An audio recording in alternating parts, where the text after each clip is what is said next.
जय हिंद दोस्तों, कैसे हैं आप सभी। आई होप आप लोग अच्छे होंगे। दोस्तों आज हम लोग समझने वाले हैं इसरो बैक टू बैक क्यों उन जो 2025 में जो मिशन था वो मिशन क्यों दिन पर दिन डिले होते हुए 2026 में होना शुरू हुआ। लेकिन उस समय भी जब स्टार्ट किया गया मिशन तो वो फेल हो गया। जब स्टेज 3 जब लॉन्च हो रहा था और तो वो बीच में जाके वो ऐसा डिफॉल्ट हुआ जिसके कारण से जो पाथ पे जा रहा था रॉकेट, वो पीएसएलवी रॉकेट, वो रॉकेट कहीं और जाके डाइवर्ट होके वो गिर गई। वो मिशन फेल हो चुका है। तो ये मिशन क्या है, साथ में इससे क्या, इसमें कौन सा सैटेलाइट था जो कि इंडिया के लिए बहुत इंपॉर्टेंट है, साथ में इसमें इंटरनेशनली क्या फैक्टर है और इसमें प्राइवेट जो कॉलेज, प्राइवेट जो कंपनियां है उस कंपनियां किस तरीके से इसरो पे अपना निगाहें बनाई थी और एक इसरो को उभरता हुआ एक देख रहे थे। और जितने भी जैसे कि नासा हो गया, नासा ने काफी ज्यादा जो सैटेलाइट है वो इसरो को दे रखा था लॉन्चिंग करने के लिए। तो उस पर क्या इफेक्ट आया है, साथ में किस तरीके से इंडियन गवर्नमेंट और इसरो को मनोबल डाउन हुआ है, इस पे क्या क्या चीजें, क्या क्या कारण हुआ ये मिशन को फेल होने का, और साथ में ही इसरो किस तरीके से अपना अपना कामयाबी को इतना बड़ी हासिल की है। और सारे जितने भी कंपनी है, नासा या तो स्पेसएक्स वगैरह से हम कंपेयर कर रहे हैं इसरो को। पूरा इस वीडियो में हम लोग समझने वाले हैं कि इसरो क्या है, साथ में जो मिशन है वो मिशन क्या है, क्या सैटेलाइट होता है, इसके कारण क्या है फेल होने का। वीडियो को स्किप नहीं करके चलिए शुरू करते हैं। तो यहाँ पे आप लोग देखिएगा कि जिस तरीके से ये फेल हुआ ना, बहुत ही ज्यादा दुख वाली चीज है, क्योंकि काफी सारे लोग वहां पे जब रॉकेट लॉन्चिंग होता है तो वो देखते रहते हैं। ये एक रॉकेट लॉन्चिंग था। यहाँ पे एनडीटीवी का एक आर्टिकल है जिसमें कि बैक टू बैक इंडियन जो इसरो है उसका जो इतना मिशन है वो सबके साथ फेल होता जा रहा है। इसके बारे में बताया गया है, जिसमें कि पीएसएलवी रॉकेट था, जिससे कि जानते हैं कि पीएसएलवी होता है, जीएसएलवी होता है, फिर उससे भी बड़ा रॉकेट होता है, बहुत कैटेगरी के रॉकेट होता है, जिससे कि सैटेलाइट को और साथ में मिशन जो ह्यूमन मिशन होते हैं उसे ले जाने का काम सैटेलाइट ही करता है, रॉकेट ही करता है। ठीक है, तो ये जिसमें कि 16 सैटेलाइट जो थे वो सारे के सारे सैटेलाइट एक तरीके से खत्म हो चुके हैं, वो डिस्ट्रॉय हो चुके हैं, इस मिशन में फेल हो चुके हैं।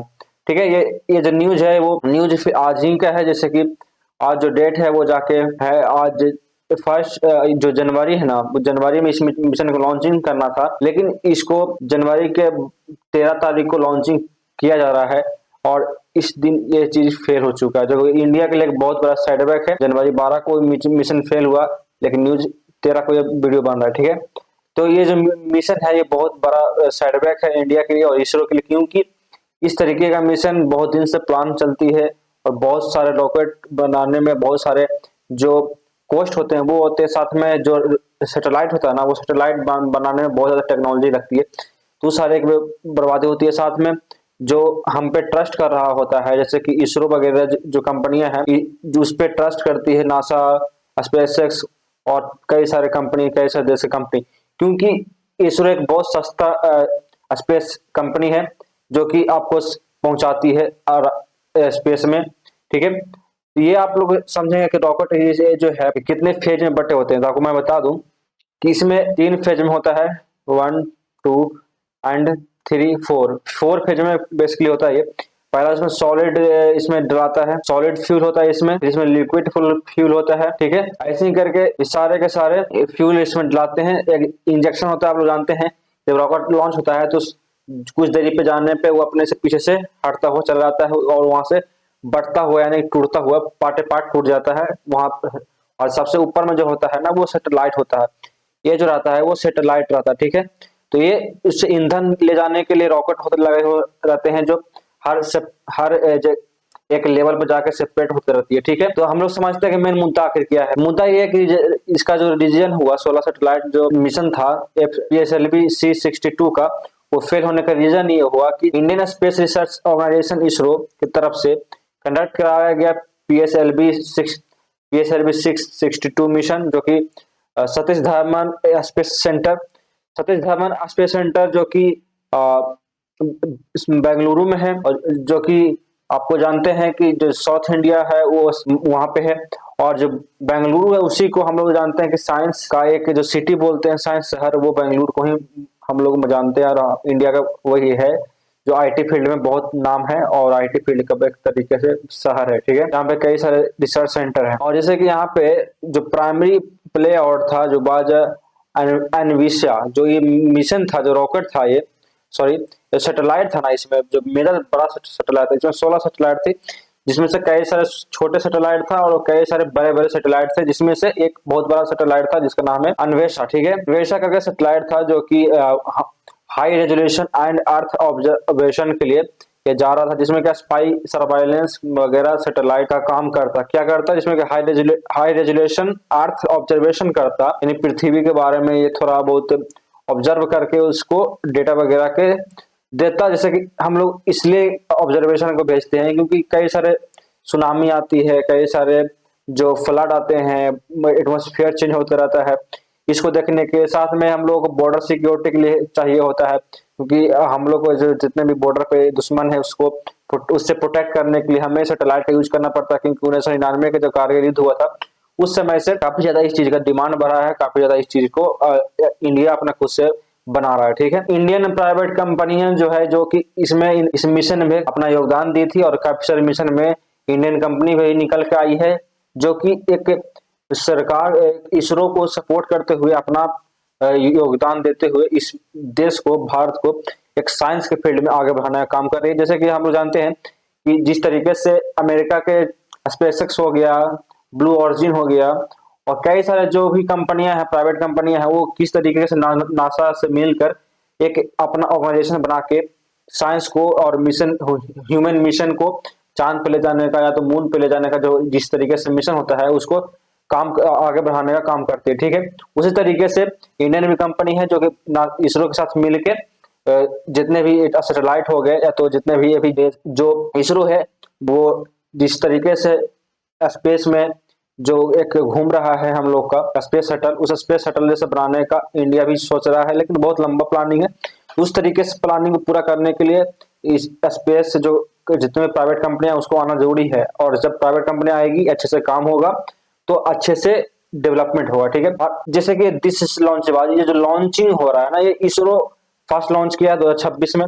2025 का ये मिशन था, 2025 का ही ये मिशन था, लेकिन 2025 में कई सारे रीजन से लॉन्च नहीं हो पाया, जिसमें strategic important of surveillance mission था, यानी सर्विलांस का ये इंपॉर्टेंट स्ट्रेटेजिक मिशन था इससे में की निगरानी रखने के लिए, जिसमें प्राइवेट सेक्टर में जो ड्राइवन है उस स्पेस इकोसिस्टम पे इस तरीके से योगदान था इसमें। ठीक है, encountered technical anomaly during the third stage. ठीक है, जिसमें कि थर्ड स्टेज में ये चीज को जो पाथ से जा रहा था रॉकेट वो भटक गया और मिशन अनसक्सेसफुल हो गया। ठीक है, थर्ड स्टेज में। ठीक है, पूरे फोर्थ स्टेज होते हैं लेकिन थर्ड स्टेज में इस चीज को देखने को मिला, जिसमें कि making of the most closely watched Indian launches in recent years. 2026 का सबसे नया साल स्टार्टिंग हुआ है, फर्स्ट बार ये लॉन्चिंग हो रहा था 2026 में। उसी लॉन्चिंग में ये इस तरीके से घटना इस साल का एक तरीके से बहुत बुरा है। ठीक है, आगे चलते हैं। तो ये हिंदी में रहा, अगर आप लोगों को हिंदी इंग्लिश किसी तरीके में पीडीएफ डाउनलोड करना है जो यहाँ पे आपको दिया जा रहा है, इस पीडीएफ को अगर चाहते हैं कि डाउनलोड करना है या तो आप एक एक्टिव रहना चाहते हैं इस कई सारे वीडियो से, ट्रेंडिंग टॉपिक से, तो आर्टिकल से या तो करंट अफेयर से, तो आपको इस टेलीग्राम पे चले जाना है। मिथ डिकोडर ऑफिशियल टेलीग्राम है जो कि आपको डिस्क्रिप्शन में मिल जाएंगे, वहां से आपको जाके ग्रुप में जुड़ जाना है, वहां से आपको पीडीएफ मिल जाएगा। ठीक है, आगे बढ़ते हैं। तो यहाँ पे जो सैटेलाइट का नाम था एनवेसा का सैटेलाइट का नाम था, इसका जो मीनिंग होता है ना, इस सैटेलाइट का मतलब ही होता है कि एक्सप्लोरेशन और इन्वेस्टिगेशन। ठीक है, मतलब एक्सप्लोर करो, उसके बारे में जानो और उसको इन्वेस्टिगेट करके एक सही डेटा को धरती पे भेजो। ठीक है, जिसमें कि ऑब्जर्व करता सैटेलाइट, ऑब्जर्वेशन के लिए गया था सैटेलाइट, ईओएस करता। ठीक है, डिजाइन करता, प्राइमरी स्ट्रेटेजिक सर्विलांस करता। इसका जो की फैक्टर था ना, ये जिसमें कि ये सिंक्रोनाइजेस था, जो कि लो अर्थ ऑर्बिट पे ये रहता। ठीक है, ऐसा नहीं है, एक समझते हैं हम लोग ऑर्बिट क्या होती है। ऑर्बिट ये होती है जिससे कि चारों पट्टी जो घूमने का काम करता है एक ऑर्बिट की तरह काम ही करता है। जितने भी सैटेलाइट है, स्पेस स्टेशन जो है वो एक ऑर्बिट पे घूम रही है, और ऐसा ये जो मिशन है ना वो 500 से 600 किलोमीटर कहीं जा रही थी, ज्यादा दूर पे नहीं था ये मिशन। 500-600 किलोमीटर, जो कि पृथ्वी के एटमॉस्फेयर से बाहर हो जाता है, लेकिन रहता है पृथ्वी के ही ग्रेविटी के अंदर। जो पृथ्वी ग्रेविटी के अंदर जो रोटेशन पृथ्वी के कर रहा है ना, उसे ऑर्बिट बोलते हैं, अर्थ ऑर्बिट बोलते हैं। ठीक है, तो ये अर्थ ऑर्बिट पे ही मिशन था, इसे वेरी हाई रेजोल्यूशन मिशन था जिसमें ऑप्टिकल सेंसर्स वगैरह गए थे। ठीक है, जिसमें इसमें आपको याद रखना है, इस मिशन जो फेल हुआ, इस मिशन के बारे में आपको पूछा जा सकता है करंट अफेयर में या तो आपको किसी भी एग्जाम में। ठीक है, इसको अगर आप जो एग्जाम की तैयारी कर रहे हैं उनको ये इंपॉर्टेंट रहने वाला है पॉइंट्स। ठीक है, ये डेवलपर इसरो था जिसमें कि 500-600 किलोमीटर के लिए गया था, जिसमें कोर ऑब्जेक्टिव ये था कि line of control and line of actual control, line of control and line of actual control जो पाकिस्तान और चाइना के बीच में जो हम लोग का बॉर्डर शेयर होता है, उस बॉर्डर के लिए हम लोगों के लिए जो सैटेलाइट का हम लोग का इस्तेमाल करना बहुत ही इंपॉर्टेंट हो जाता है, क्योंकि यहाँ पे कई सारे घुसपैठियां घुसने का काम करती है और काफी सारे एयरफोर्स वगैरह का एक्टिविटी देखने को मिलता है। तो इसके लिए रोकने के लिए सैटेलाइट एक बहुत बड़ा योगदान निभाता है और रियल टाइम में उस चीज को अपडेट रहने का काम करता है। ठीक है, जिसमें military intelligence and situational awareness इसमें इससे होता, और minority troop movement and infrastructure होता है इससे। ठीक है, और इससे जो साइक्लोन, फ्लड्स, लैंडस्लाइड्स, जितने भी नेचुरली जो घटनाएं होती रहती है उससे ये बताता। ठीक है, और अर्बन मैपिंग, एग्रीकल्चर, इन्वायरमेंट्स करके सारे चीज इसमें शामिल थे। ये सारे चीज पर रिसर्च करता। हम लोग जानते हैं कि एक इंडिया का खुद का मैप है, मैपिल्स करके एक ऐप है इंडिया का जो कि खुद बनाया है इसरो ने। तो उसके लिए जो सैटेलाइट गया है ना, वो नेविगेशन का भी काम करता, लेकिन दिन पर दिन सैटेलाइट को भेजा जा रहा है और जो मैप है उसको एक्सपेंड करता हुआ जा रहा है। लेकिन इस तरीके से अगर एक्सीडेंट होता है तो बहुत बड़ा लॉस होता है इंडिया के लिए, और जो इमेजेस है ना इसरो का वो दिन पर दिन डाउन होता है, क्योंकि हम लोग जानते हैं कि किस तरीके से इसरो ने मेहनत कर करके इस देश को कितना आगे ले गया साइंस के फील्ड में। और जब इतना ऊंचाई पे पहुंच के जब आप नीचे गिरते हो तो आपको बहुत ज्यादा बुरा लगता है। तो इससे हम लोग को सीखना चाहिए। ठीक है, यहाँ पे जो स्टेज डिविएशन था ना, जो नॉर्मल स्टार्ट हुआ, ठीक है, स्टार्ट होने पर जो स्टेट डिवीजन होता है, फर्स्ट में हुआ, सेकंड हुआ, थर्ड हुआ, फोर्थ हुआ। जैसे कि यहाँ पे मैं आपको बता रहा था कि जैसे कि आपको किलोमीटर पे ये सेपरेट होता जाता है।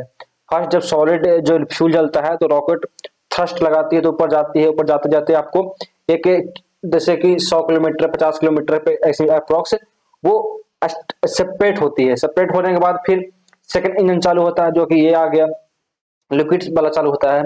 फिर लिक्विड जाता है 100 150 200 किलोमीटर तक। वो जाने के बाद फिर वो सेपरेट होता है। फिर आपको थर्ड में आता है, थर्ड में आपको फिर वही जाता है 400 किलोमीटर, फिर वो जाके सेपरेट होता है। फिर जाके रॉकेट जब 500 वो ऑर्बिट में पहुंच जाता है, तब जाके ये जो सैटेलाइट है वो निकलती है और अपना जो ऑर्बिट में फिक्स होना है वो फिक्स हो जाती है। लेकिन ये जो स्टेजेस है ना, इसी स्टेज में सेपरेट करने का ही एक जो टेंशन है, जो एक तरीके से जो स्किल है ना, वही सब कंपनी सब लोग नहीं कर पाते हैं, सब कंपनी नहीं हो पाती है। ठीक है, इसी में इसरो को काफी ज्यादा अभी यहाँ पे देखने को मिला है, नुकसान हो चुका है। तो ये बात रहा। ठीक है, तो यहाँ पर स्टेज डिविएशन में हुआ दिक्कत, स्टेज थर्ड में दिक्कत था। हम लोग जान लें कि थोड़ा DR नारायण जो है वो इसरो के अभी फिलहाल ये मिशन को देखने का काम कर रहे थे, डॉक्टर नारायण। ठीक है, और इसमें जो PSLV के रॉकेट का यूज किया गया था, PSLV 62। ठीक है, और नियर टोटल मिशन फेलियर हो चुका है ये। आगे चले हम लोग तो थोड़ा देख लेंगे भैया ये सैटेलाइट लॉस्ट, यानी कितने सैटेलाइट जो हैं वो नुकसान हुए हैं। तो मेजर तो था अविनेश करके, वो तो नुकसान हो ही चुका है, और जितने भी छोटे मोटे सैटेलाइट थे, क्योंकि एक रॉकेट जब उड़ता है PSLV तो उसमें फिलहाल तो 20 25 30 करके इस तरीके से 10 15 5 1 2 3 ऐसा करके नंबर वाइज जितना हो सके उतना रखने का काम करता है। फिर उसे इस एक सैटेलाइट एक रॉकेट में छोड़ा जाता है, जिसमें 16 सैटेलाइट था, जिसमें से कि कई सारे सैटेलाइट लॉस हो चुके हैं, कई सारे सैटेलाइट काम का नहीं बचे हैं। ठीक है, तो यहाँ पे जो क्रिटिकल है वो स्मॉल सैटेलाइट थे, बहुत सारे स्मॉल सैटेलाइट थे, लिमिटेड प्रोपल्शन पे था ये बना हुआ, जिसमें मिनिमल ऑब्जर्वर करेक्शन कैपेबिलिटी का था, dependent entity of launch prescription था। अब आगे इसमें चीजें हैं जो आप लोग यहाँ पे सीक्वेंस जो फेलियर हो चुका है, सिमुलेटरी and non as the common mode failure है। ठीक है, कॉमन मोड फेलियर के कारण से इस सारा चीज को देखने को मिला हम लोगों को।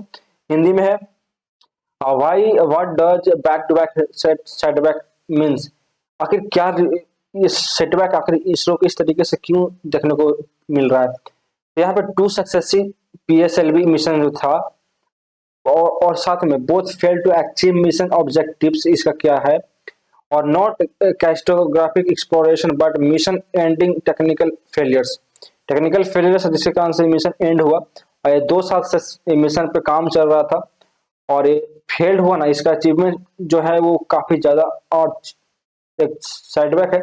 और जैसे 16 सैटेलाइट थे कलेक्टिवली रेंडर्ड अनयूजुअल हो गए। ठीक है, इसका जो PSLV जो फेलियर हुआ एक्सट्रीमली इनफ्रीक्वेंट है, और जो भी कंजर्वेटिव है failures rise a system concern and not isolated errors. ठीक है, आगे चलें तो इसका मतलब ये हिंदी में है, आगे चल रहे हम लोग। Come back flight after 25 failure 2025 से ही था ये, मैंने आपको इसको बता दिया, आप लोग हो सकता है फिर से इसको आप लोग पढ़ लीजिएगा। C62 करके ये सैटेलाइट था, PSLV C62। ठीक है, why is this serious for ISRO, इसमें सीरियस क्या था इसरो, इसमें लेने का क्या मतलब था कि इतना सीरियस नहीं रह पाया, क्या कारण था। यहाँ में टेक्निकल रिपोर्टेशन नहीं बह रहा, PSLV रिपोर्टेशन ये स्टार्ट ऑन नहीं हुआ। ठीक है, प्रिस्क्रिप्शन नहीं बैलेंस रहा, रिपेटेबिलिटी ठीक नहीं था, कॉस्ट एफिशिएंसी रहा। हम लोग जानते हैं कि जिस तरीके से इसरो को फंडिंग मिलती है उसमें बहुत सारे लोग, बहुत सारे देश, बहुत सारे कंपनी उसमें एक छोटा सैटेलाइट भी नहीं भेज पाते हैं, एक मूवी नहीं बन पाता उसमें, एक सैटेलाइट भेज देना एक बहुत बड़ा अचीवमेंट है इसरो के लिए। लेकिन चलिए ठीक है, बजट का कमी तो है ही हमेशा। टोटल 2 फेलियर्स हुए हैं 2025 से 2026। ठीक है, डिमांड फुल सिस्टम ऑडिट हुआ जिसमें कि नहीं फुलफिल हो पाया। रिक्वायर रेजिडेंस ऑफ डेवलपमेंट लॉजिस्ट हुआ। PSV for operational sequence. ठीक है, ये सारी चीजें हैं जिसके कारण से देखने को मिला, आप लोग देख लीजिएगा। और कमर्शियली स्पेस जो इम्पैक्ट है वो क्या इसरो पे होने वाला है, तो जैसे India launch market in 100 news space limited NSIL। हम लोग जानते हैं कि जिस तरीके से इंडिया जो इसरो है वो पूरे मार्केट पे सोच रही थी कि रॉकेट को जैसे साउथ अफ्रीका जैसे कई सारे कंट्री हैं, या तो कई सारे यूरोप के, रसिया और यहाँ तक नासा भी जो है वो इंडिया को देता है सैटेलाइट को लॉन्च करने के लिए जिससे कि सस्ता पड़े। तो वो इस तरीके से अगर आपको सैटेलाइट एक्सीडेंट होंगे तो कई सारे जो कंट्री है जो हम लोग देती है सैटेलाइट देने लॉन्च करने के लिए वो नहीं देंगे, तो इंडिया का जो मार्केट है वो बिगड़ेगा इसमें। ठीक है, और इस फील्ड में काफी सारी कंपनी है जैसे स्पेसएक्स हो गया, रॉकेट लैब हो गया, एयरलाइंस स्पेस हो गया, इस सारे कंट्री है, इस जो कंपनी है जो फायदा उठा लेगी इस चीज का। ठीक है, अब हम लोग देखें कि स्ट्रेटेजिक एंड सिक्योरिटी कंसर्न क्या है। तो PSLV जो आल्सो यूज्ड है, मतलब काफी पुराना ये है, इसमें रॉकेट्स अर्थ ऑब्जर्वेशन के लिए गया था, सर्विलांस पेलोड्स थे इसमें, क्लाइमेट एंड डेजर्ट सैटेलाइट्स थे इसमें, failures raises concern over national security readiness and dependence of flawless space assets था। ठीक है, ये सारे हुए। आगे हम लोग चलें तो broader lesson for India space programme जो हम लोग को यहाँ सीखने को मिलता है वो ये है कि इंजीनियरिंग लेसन हम लोग को सीखना चाहिए। Reality to is not permanent, it's must be continuously re entered. ठीक है, इसमें पॉलिसी लेसन सीखना चाहिए and growing private play out increasing capability सीखना चाहिए। Commercial pressure must not override safety measures हम लोग को ध्यान में रखना चाहिए, सेफ्टी मेजर्स जितने भी हैं। स्ट्रेटेजिक लेसन हम लोग को यहाँ पे देखना चाहिए कि किस तरीके से हम लोग को रिसर्च करके एक अच्छे से प्रॉपर ढंग से ही किसी भी चीज को करना है। सातवां, space access assets are critical national infrastructure वगैरह पे ध्यान देना चाहिए हम लोगों को। और सातवां, routine launches and need regress scalability. ठीक है, ये सारी चीजें पॉइंट है जिन पे हम लोग को ध्यान रखना है, तो आगे वाले जितने भी हो सकते हैं मिशन उस पर हम लोग काम कर सकें। ठीक है, border lesson for India space programme जो है वो इंजीनियरिंग लेसन दोबारा ये प्रिंट हो चुका है। ठीक है, तो ये रहा मेरा आज का प्रेजेंटेशन। आगे देख लें थोड़ा सा, हम लोग आगे देख लें थर्ड स्टेट डिविएशन के कारण से ये चीज को हुआ, इसके बारे में आप लोग पढ़ लीजिएगा, वीडियो लंबी ना हो जाए। मैं आपको एक रॉब में बता देता हूँ छोटे में। तो यहाँ पे 4 स्टेज रॉकेट था जिसमें कि थर्ड स्टेज में इस चीज को हुआ।